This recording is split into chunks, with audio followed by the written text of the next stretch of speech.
Felipe, tá me ouvindo? Onde Olha aí, está ó. você? Ah, tá ali, ó, com ônibus ao fundo. Olha aí. Que maravilha. Capacete do Ayrton Senna, lembra? do É capacete isso do aí Ayrton mesmo, Senna? cara. É o capacete Não, do mas Senna. sério. É uma homenagem, ó. Ah, tá. Não é uma brincadeira. Viu que É bonito? mesmo, olha lá o Não, é capacete. Que legal. Special cara. Edition. Que legal. Foi nesse ônibus que o Grêmio chegou aqui em Santa Cruz do Sul, por volta de 4 horas, 4h15, a delegação chegou. E eu vim pro lado de fora do hotel para mostrar para vocês o trajeto que esses atletas fizeram. Porque assim, gente, tinha, sei lá, 50 torcedores aqui, espalhados pelos dois lados. Aqui tem gradis, ó, para quem tá acompanhando, tem gradil aqui atrás de mim, e aqui do outro lado também. Então os torcedores ficavam divididos dos dois lados.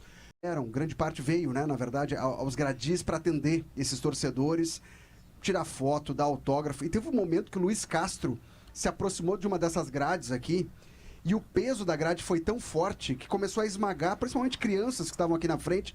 E ele, Luiz Castro, se atentou para isso, chamou, tinha alguns policiais da Brigada Militar, ele chamou os policiais para fazer essa segurança, né, desses meninos, dessas crianças. Os seguranças do Grêmio também, o Fernandão estava muito atento, pediu para que os torcedores chegassem um pouco para trás.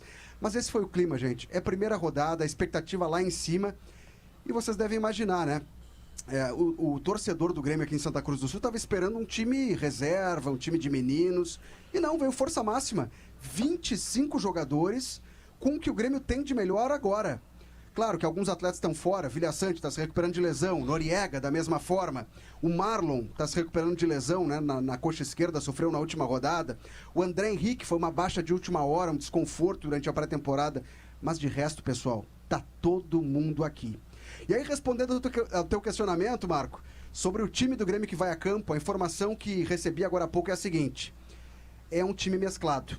O Luiz Castro ainda não tem um time titular, ele está buscando. Então, essa escalação que vai a campo amanhã está muito baseada também na resposta física dos jogadores durante a pré-temporada. Quem está melhor vai jogar. E aí tem algumas surpresas nessa escalação. 3 caras novas pro torcedor do Grêmio, ou nem tão novas assim. Um vai estrear, o Caio Paulista, lateral esquerdo, né? O Marlon não tá aqui, o Caio Paulista é o único lateral esquerdo. E os outros são 2 meninos.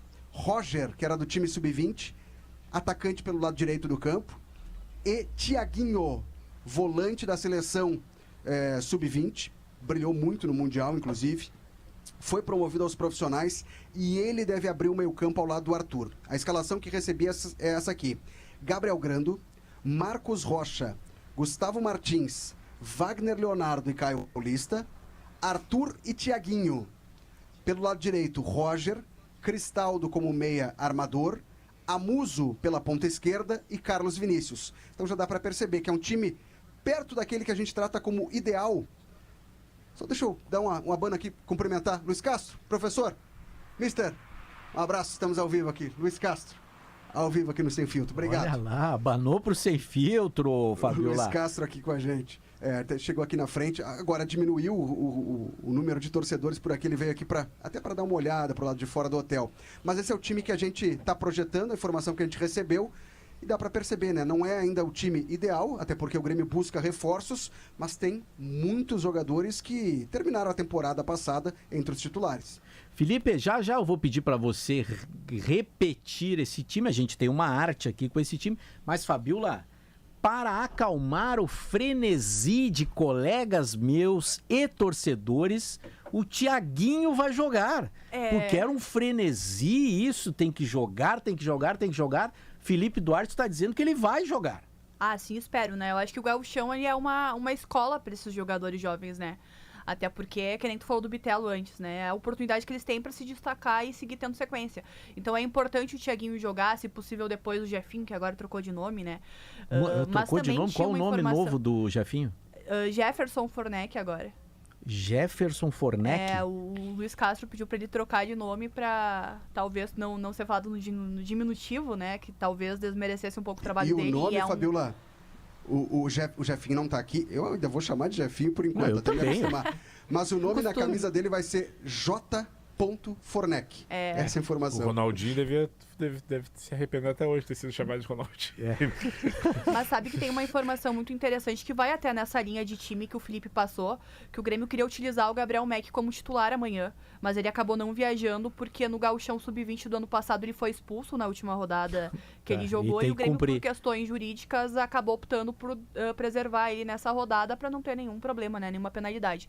Mas é interessante ver esse pensamento, né? Tem na dupla Grenal também, né? O Inter tá jogando dessa forma e agora o Luiz Castro também. A gente precisa ver o que a gente tem em casa antes de sair contratando adoidado no mercado, porque quando vê a gente erra tendo algo em casa que tá aí, né? É isso. Então acerta o Luiz Vocês querem Castro. a lista de relacionados? Ah, mas seria muito legal, Felipe. Vamos lá, jogadores que estão por aqui. São 25 atletas. O Jefinho, né, que a Fabíola citou agora, não veio com a delegação. Ou o Jefferson Fornec não veio com a delegação. O André Henrique também não está por aqui. E aqueles outros atletas que se recuperam de lesão. O Noriega, Vilhaçante, Marlon, Braithwaite também permaneceram por aí. São 3 goleiros. Gabriel Grando, Thiago Beltrame e Thiago Volpe. 3 goleiros com a delegação. Zagueiros. Wagner Leonardo, Kahneman, Balbuena está de volta. Vieri, Luiz Eduardo e Gustavo Martins. Os laterais, Marcos Rocha, João Pedro e Caio Paulista. Os volantes, Thiaguinho, Arthur, Dodi, Cuejar e Edenilson. Os meias, William, Cristaldo e Riquelme. E os atacantes, Carlos Vinícius, Aravena, Pavon, Roger e Amuso. Sobre o Gabriel Mack, essa informação que a Fabíola falou agora há pouco, né? De que havia um temor jurídico de escalar o atleta e ele ter de cumprir uma suspensão, mesmo não sendo a mesma competição. É uma competição organizada pela Federação Gaúcha de Futebol. E aí surgiu uma dúvida se o Dodi podia jogar, porque o Dodi foi expulso na final do Campeonato Gaúcho do ano passado, lá no Beira-Rio. Ele e o Aguirre, lateral do Inter, se envolveram numa confusão, os dois foram expulsos. E a informação é que o Dodi foi absolvido no julgamento. Então não vai precisar cumprir essa suspensão na competição desse ano. Dodi pode atuar. Mas quando... desculpe a minha pergunta, que pode parecer idiota, mas eu preciso fazê-la, porque eu tenho a dúvida. Se ele for expulso, ele não tem que cumprir? Não é? Isso não é da lei do desporto nacional, isso? Teria que até olhar o regulamento, mas a informação que recebi é essa. Inclusive me mandaram aqui o julgamento, processo disciplinar número 41 de 2025, o nome da partida, né? Inter versus Grêmio. Douglas Moreira Fagundes, atleta do Grêmio, absolvido da imputação do artigo 250. E o Brian Aguirre também. Brian Naruel Aguirre, atleta do Internacional, absolvido da imputação do artigo. Então, sinceramente, não sei se eles vão ter de cumprir. Quer dizer, não vão, né? O Grêmio afirma que não vai, o Dodi está aqui, pode compor o banco de reservas.